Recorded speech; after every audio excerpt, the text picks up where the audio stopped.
Aye, we give you the facts. It's not what you think. Popeye Newsling, Young King, 1 yard, bless. Good morning, Popeye. Grandma watch Popeyes every morning and every night. Greetings viewers and subscribers. PNL Patreon family birthday shout out to Kiri. You are celebrating your 19th birthday today. Your dad in New York, he's asking us to wish you a happy birthday today.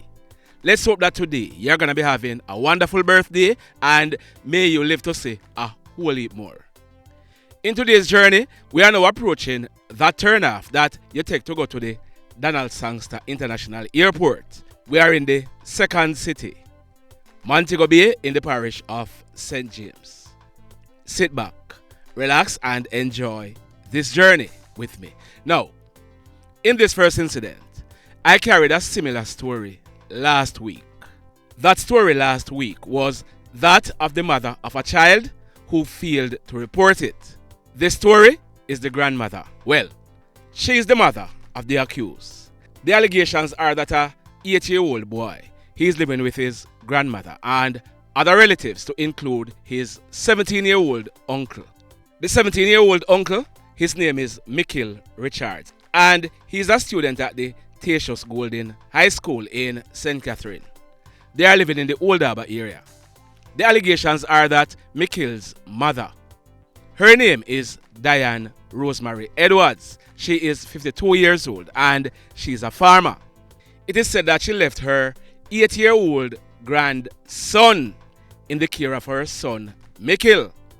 When she returned later that day, her grandson, that's her 8-year-old grandson, told her that his uncle, that's her son, had performed a sexual act on him. It is alleged that the grandmother, Diane Edwards, she did not report anything about it to the police. The child later reported the matter to someone else and the police were informed. The police, they commenced investigations and the grandmother and her son, they were picked up. They have since been charged by the police. Now, the son/uncle, he has been charged for grievous sexual assault, while his mother and the child's grandmother, she has been charged for failing to report sexual abuse, and they'll be going to the courts shortly. Why may I tell you? And still in the parish of St. Catherine, the police, they are searching for a husband who allegedly hold on and take it away from his wife. Are you following me? He's wanted for burglary and marital RAPE. This allegedly took place in the Windsor Heights area of St. Catherine. We are learning that the husband, his name is Vincent George Rose. He is 55 years old and he's said to be a mason. He and his wife, they had been separated since 2001. That's 22 years ago. They are living in the same yard but in different houses. It is said that sometime last week, the wife, she securely locked up her house and went to bed. Early in the morning, about 1 o'clock, she was awoken by her estranged husband who entered the house through a side door. It is alleged that the husband, he held her down and did you know what with her without her consent. As a result, a report was made to the police, and yes, a husband can be charged for sexually assaulting his wife. So, Mr. Vincent George Rose, he's now wanted. In this next story, a member of the Gregory Park Seventh-day Adventist Church in Portmore, he was arrested and charged for sexual offenses. His name is Sammaur Miller. He is 30 years old and he is said to be an inventory clerk. He's living in the Kasha Park area of Kniston. So Sammaur and a teenager, she's also a member of the Gregory Park Seventh-day Adventist Church. They developed an intimate relationship in July 2022 when this female was 14 years old. It is said that on a number of occasions, they made arrangements and met at a spot where them do it. And don't ask me what me mean by them do it. You see, me reach too far for YouTube ban me. Got it? So, all the galangin between Sammaur and this 14-year-old was found out by a family member of the girl. As a result, a report was made to the police and they commenced investigation. As a result, Sammaur was picked up by the police. He was subsequently charged for 1. Sexual intercourse with a person under the age of 16 years old. 2. Sexual grooming of a child. And 3. Sexual touching of a child. So, Seventh-day Adventist member Sammaur Miller, he'll be facing the courts shortly. You see? Anyhow, once again, another American tourist was arrested and charged by the police for unauthorized possession of ammunition at the Sangsa International Airport in Montego Bay. And like the other arrests, she was not held with the bullets when she was coming into Jamaica. She was held when she was leaving the island. It took place yesterday morning, Tuesday, June 20, about some minutes to 12 midday. We are learning that an American tourist, her name is Christina Elizabeth Hedgepeth. She is 49 years old and she's a real estate property inspector. She's living in the state of North Carolina. She was checking in to board an American Airlines flight to John F. Kennedy Airport in New York when her black and grey Pullman was scanned and anomalies were seen in the bag. As a result, the police were informed. The police they searched the bag in her presence and a black and grey magazine marked S&W containing 5.380 were found on the inside pocket of the Pullman. We are told that when the police pointed out the offense to Mrs. Hedgepeth, she told them that she did not remember that the rounds were in her bag. She was arrested and charged, and we are told that she was taken to court earlier today. I'm not yet sure of the outcome of the case. So, you see how easy it is for illegal rounds to come to Jamaica? Boy, may I tell you, in this next incident, a bike taxi operator is wanted by the Westmoreland police. He's popularly known as Rush. He's living at Rory Street in Grange Hill. The allegations are that about minutes to 10 p.m., a man named Dave, he's said to be in his mid-40s. Now, Dave and Rush, they are cousins. It is said that Dave and Rush, they got into an argument. Rush, the bike taxi operator, he accused his cousin, Dave, a truck driver, of bad driving him. It is alleged that the argument became physical. Rush, he then went away and returned with a gun. It is said that he opened gunfire at his cousin Dave, who luckily was not hit. Rush, he then made good his escape on a motorcycle. A report was made to the police, and when they processed this crime scene, one 9mm spent shell was recovered from the scene. So, Rush, he's wanted for shooting at his cousin Dave. And talking about cousins, you remember that in yesterday's video, I told you that a guy named Kniston Reid, but he's popularly known as Pom Pom. He was charged for killing Linston Anderson, popularly known as Blacks or Chrome, and Tavar Doeman, also known as Ravers and Tavi.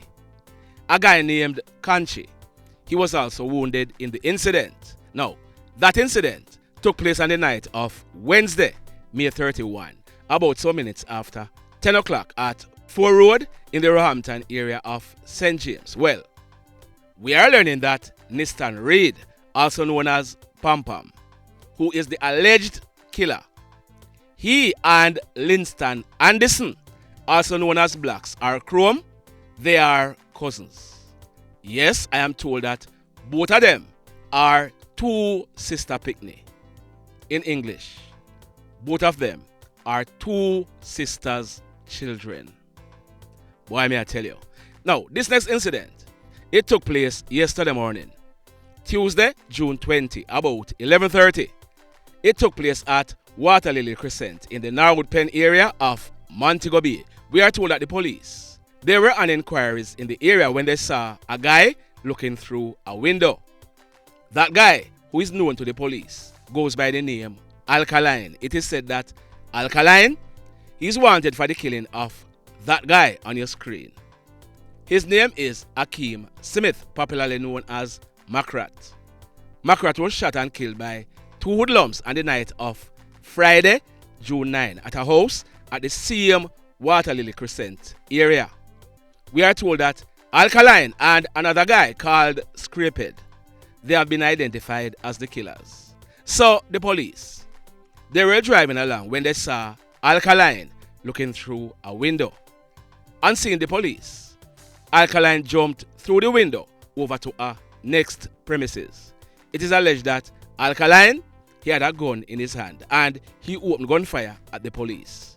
The police, they took evasive action, but we are told that due to the amount of houses, they did not return the fire because it's possible innocent persons in their homes would have been hit. Alkaline, he made good his escape. So, Alkaline, Alkaline, the charges are piling up. In this next story, and you might have heard some of these details before, but I'm gonna have to repeat them to put everything in perspective. On January 25 this year, I carried a story about that guy on your screen. His name is DeAndre Andrews Dryden. The photo to your left is also a photo of DeAndre when he was about 13 or 14 years old. At that time, he was living in Jamaica. DeAndre is now 23 years old. DeAndre, he's originally from a place named Brighton in the Bluefields area of Westmoreland. DeAndre, his father and some other family members, they migrated to the state of Georgia about some 8 or 9 years ago. Now, in that video, I told you that DeAndre, he was very abusive to women. And I'm talking about both physical and verbal abuse. In fact, DeAndre, he was booked for a probation violation. He was also booked for battery, family violence. We're also learning that DeAndre, when he gets into trouble with the law, he normally gives them his brother's name and date of birth. As a matter of fact, DeAndre, he was jailed for giving false name, address, and birth date to a law enforcement officer. Now, that brother who DeAndre used to use his name, he died about a month after DeAndre was locked up. We are told that he died of a heart attack. Very good person, trust me. Now, DeAndre, he was released from prison in October of last year. He had spent about a year in prison for physically assaulting his girlfriend. Listen me carefully now, Listen carefully. DeAndre, he had spent about a year in prison for physically assaulting his girlfriend. He was also warned by the judge to stay away from her. Well, we are told that since DeAndre was released from prison, the same girlfriend who he went to prison for, they had reunited and were living at an apartment at Spring Road in Gainesville in the state of Georgia. It is said that DeAndre, he had another girl on the side. Her name is Latasha Smith. She is 34 years old. It is said that on the night of Sunday, January 22, 2023, DeAndre's girlfriend, who he was living with, she left the apartment and went to work. Moments after she left for work, DeAndre's girl on the side, Latasha, she came to the apartment. Early Monday morning, January 23, something happened. DeAndre, he was the one who called 911 about 3 a.m. The police, they arrived on the scene shortly thereafter and they commenced investigation. Now, the police, they had not released much information at the time, but we are now knowing that DeAndre, he had strangled Latasha to death. We are also told that DeAndre, he was seen on video dragging Latasha's body after he killed her. So, DeAndre, he was charged for malice murder, felony murder, and aggravated assault in relation to the death of Latasha Smith. Last week, just last week, DeAndre, he was hit with additional charges. You remember the girlfriend who DeAndre spent about a year in prison for? The same one who the judge had warned him to stay away from? The same girlfriend who DeAndre hooked up with when he was released from prison Well, the police, they have now charged Diandre for attempted feticide. The allegations are that Diandre, he found out that the girl he was living with was pregnant. No, I'm not sure who she was pregnant for. But Diandre, he was telling her that she need to get rid of the belly. It is said that on January 20, 3 days before Latasha was killed, it is said that Diandre, he repeatedly kicked and hit his girlfriend in her stomach and her head in an attempt to cause the death of the unborn child. So, for those who are wondering, that's why it's called attempted feticide. He was trying to kill the child in her belly. So, Diandre, he was slapped with additional charges. No, this guy, he got a chance that many young people are dying to have. He got a chance to live and work legally in the United States of America. And he's about to spend the rest of his life in prison in the United States of America. Why may I tell you? The mayhem. So, let me ask you something. Let me ask you something. Have you hit on the love button as yet? If you have not yet done so, remember to hit on it. Also, if you are over here watching our videos and you have not yet subscribed, hit on the subscribe button. As also, hit on the notification bell. Then click all, so that whenever we drop a new video, you will be the first to be notified. In the final story for today, this one took place yesterday morning, Tuesday, June 20, about some minutes to 10 o'clock. It took place along the Portobello Gardens main road in Montego Bay in the parish of St. James. We are told that residents of the area, they heard gunshots being fired and they called the police. When the police went and made checks, they saw the lifeless body of a young man. His name is Omario Williams, but he was popularly known as Popsi. He is 25 years old and he was living in the same area. Popsi, he was seen lying in a pool of blood. He was dressed in a white merino, black cut-off foot jeans pants, black Nike slippers, and a black tam. Popsi had gunshot wounds to his head and his upper body. From all indication, Popsi died on the spot. We are told that when the police processed this crime scene, 9.45 spent shells were recovered from the scene. The mayhem continues. Blessed love, everybody. Tell a friend for tell a friend for tell a friend about Popeye Newslink and PNL Blog TV. Like, subscribe and share. Quicksilver sing, if we just unite, what a country this will be. If we just unite, Jamaica live in unity. If we just unite, what a country this will be. If we just unite, Jamaica live in unity. Hey, crime it a mash up Jamaica. Criminals them a mash up Jamaica. Jamaicans mash up Jamaica. Oh Jamaica, me sweet Jamaica. Crime it a mash up Jamaica. Criminals them a mash up Jamaica. Jamaicans mash up Jamaica. Oh Jamaica, me sweet Jamaica. I coulda sunshine or rain. Jamaica, no problem, no pain. Rude boy them knock out can't tame, but me want me country back. Give me country back. To the street and the lane, everybody them start complain. Bloodshed, what a shame, but me want me country back. Give me country back. Crime it a mash up Jamaica. Criminals them a mash up Jamaica. Jamaicans mash up Jamaica. Oh Jamaica, me sweet Jamaica. Crime it a mash up Jamaica. Criminals them a mash up Jamaica. Jamaicans mash up Jamaica. Oh Jamaica, me sweet Jamaica. Jamaica, the land of the sun. Jamaica become now the land of the gun. East and north and south when me turn. Country and town man a pay blood a run. Murder, don't you baby me hear them a murder.